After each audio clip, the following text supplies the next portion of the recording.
I didn't raise my voice when she said it. She laughed, casual cruelty wrapped up as a joke. My work husband buys me lunch every day. You need to step up. Then she took a sip of her wine, smirking over the glass like she'd just figured out exactly how much disrespect I could take. I smiled back. You're right. She thought I was agreeing with her. I wasn't. It was the sound of something breaking quietly, cleanly inside me. We'd been married 9 years. 9 years of comfortable routines, inside jokes, quiet dinners, and what I thought was loyalty. She used to call me her anchor. Said I kept her grounded. Then one day, she started coming home smelling like cologne that wasn't mine. Faint, expensive, too deliberate to be accidental. Her laugh changed too. It lasted longer on her phone, got shorter with me.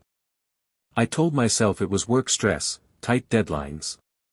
But stress doesn't make you protect your phone like it's classified information. Stress doesn't make you light up when some guy texts you at midnight. The first hint came on a Tuesday. A lunch receipt in her car. 2 entrees, 1 glass of wine with a tip way too big to be casual. Then another one stuffed in her purse.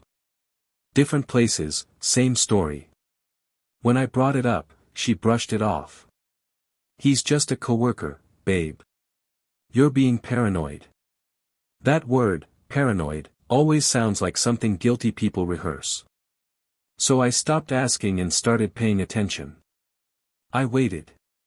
3 weeks of quiet. 3 weeks of her thinking she'd gotten away with it.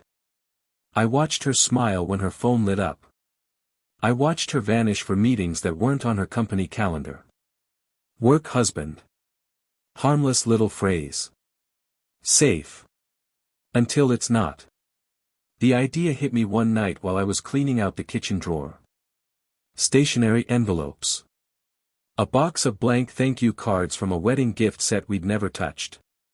She was asleep in the next room, phone still glowing on the nightstand. That's when it clicked. You don't take down liars by calling them out. You take them down by letting their own lies set off the alarms. The next morning, I wrote a quick note, polite, friendly, and absolutely devastating. Thank you for taking care of my wife at work. It's good to know she has someone thoughtful looking out for her every day. Lunch is on you again, I hear. You're making me look bad. Haha. Here's a little something for coffee, from one husband to another. I signed it with my full name, drew a neat little smiley face, and tucked in a $20 Starbucks gift card. Then I mailed it to his office, addressed directly to him.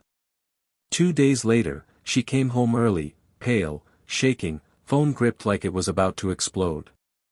Did you send something to my office? She asked. I looked up from my laptop. Calm. Steady. Yeah, I said. A thank you card. She went still. Then her phone rang. Her company's HR department. The panic in her voice when she answered was surgical. Turns out, HR doesn't mess around with inappropriate workplace relationships, especially when they're documented, joked about, and physically mailed across company property. Her work husband had a wife of his own, and she now had screenshots of everything. It spread faster than wildfire. Within hours, both of them were suspended pending an internal investigation. Corporate damage control is a beautiful thing when you know which thread to pull. That night, she tried to cry. Called it a misunderstanding.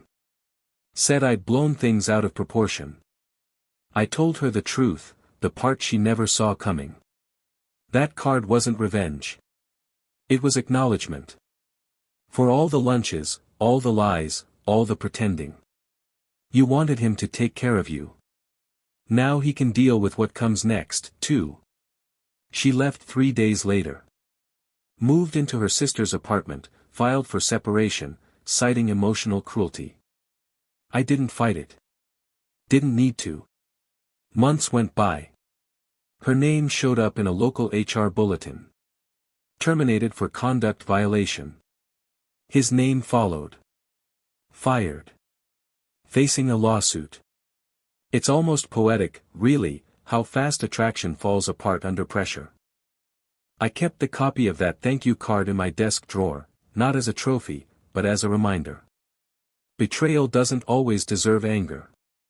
Sometimes it deserves paperwork, postage, and perfect timing. People say revenge doesn't bring peace. They're wrong. Peace is hearing her name and feeling nothing. Peace is knowing the truth didn't need my rage, just my precision. Because sometimes the sharpest weapon isn't fury. It's a smile that means you're right. And a card that ends careers.